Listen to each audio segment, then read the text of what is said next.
In this session, I'll be walking you through the application process.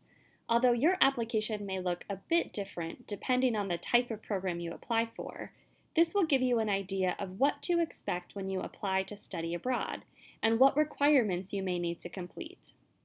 So to begin, I'll navigate to the program I'm interested in and I'll find the Apply button.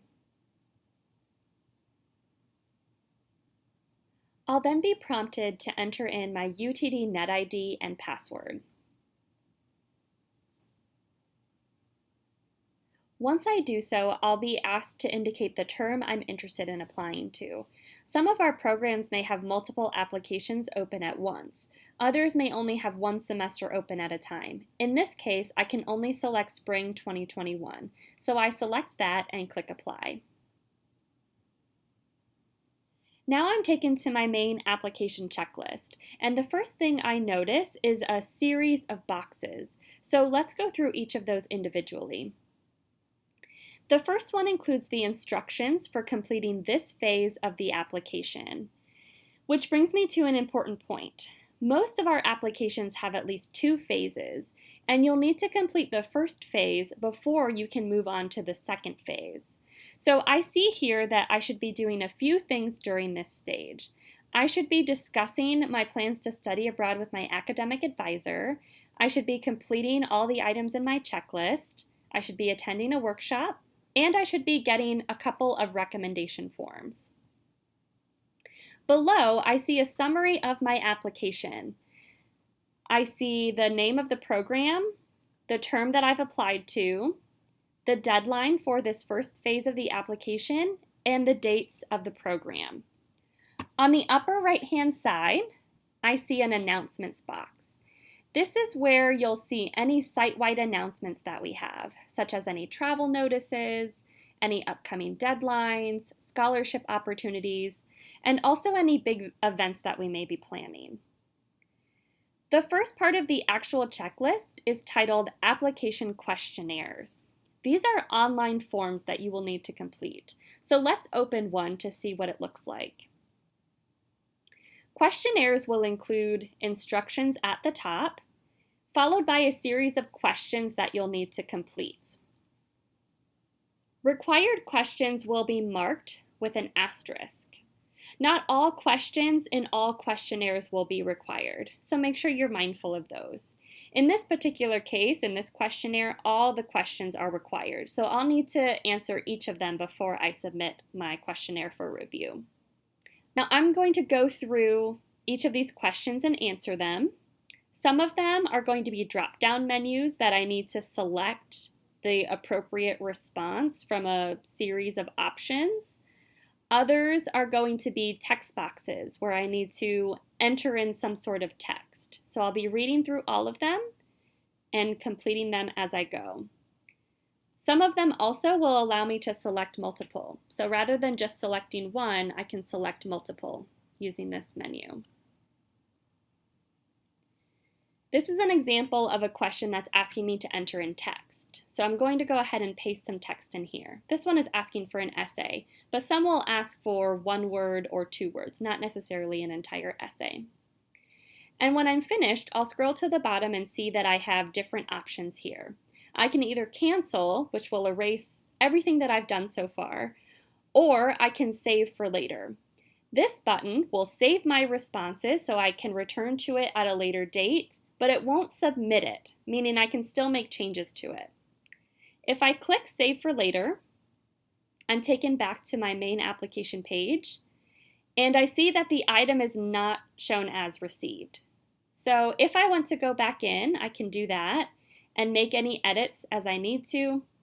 Otherwise, if I'm finished, I can click Submit, which is essentially me saying that I'm finished with that questionnaire and I'm ready for it to be reviewed. After I've clicked Submit, now it shows as received.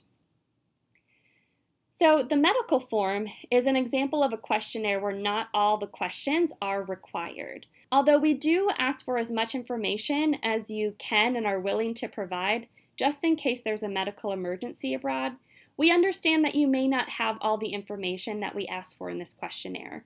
For example, you may not know the date of your last tetanus shot, You may not know your blood type. That's okay. If you don't have that information, as long as there's not an asterisk next to that question, it's not required. So you don't have to provide it if you don't have it or don't want to. So one last questionnaire I want to show you is a different type of question. It includes an upload question. So this, for example, is an example of when I'm not necessarily responding to a question, but I'm being asked to provide information through the form of a document. This one is asking for a copy of my unofficial transcript. So once I've followed these instructions and I've downloaded a copy from Galaxy, I can click Upload a File, navigate to the file on my computer, and click Upload. Now the file I've selected is saved to my application, and I click Submit, that I'm ready for it to be reviewed. Okay, so let's keep working through the application. Down below, I see a box that's titled Material Submissions. These aren't necessarily like questionnaires where I'm being asked to provide information. These are tasks that I need to complete.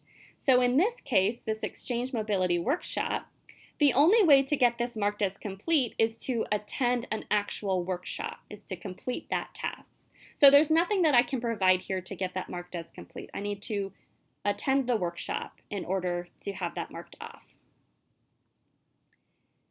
The last box in this area is signature documents. These are going to be documents that you should read and electronically sign. If I click the item, I'll be taken to the actual document where I will read through and acknowledge the statements here by clicking here to digitally sign.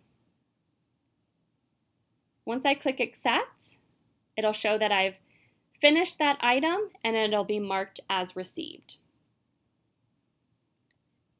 Now moving back over to the left-hand side, there are two more sections I want to walk through. The first one is the recommendation section. Not all of our programs require recommendations, so your application may or may not include this box. But if it does, you'll need to read the description to understand who should be completing that recommendation for you, so you know where to send it. In this case, this is an academic advisor recommendation, so I know that I should be sending this to my academic advisor. Once I'm ready and I've notified my advisor to expect the recommendation request, I'll click Request Electronic Recommendation, and then I'll be asked to provide some information about my recommender, like their full name and their email address. At that point, the system will send an email to my recommender, and in that email, they'll receive a link to complete an online recommendation form for me. They don't actually need to prepare a recommendation letter. It'll be an online form that prompts them to answer certain questions. Now, once my recommender receives and completes the recommendation form, I'll be able to see a check mark in this box. So that's how I can monitor whether or not my recommender has completed the form, and I can follow up with my recommender if I need to. Now, this last section at the bottom is titled Resources.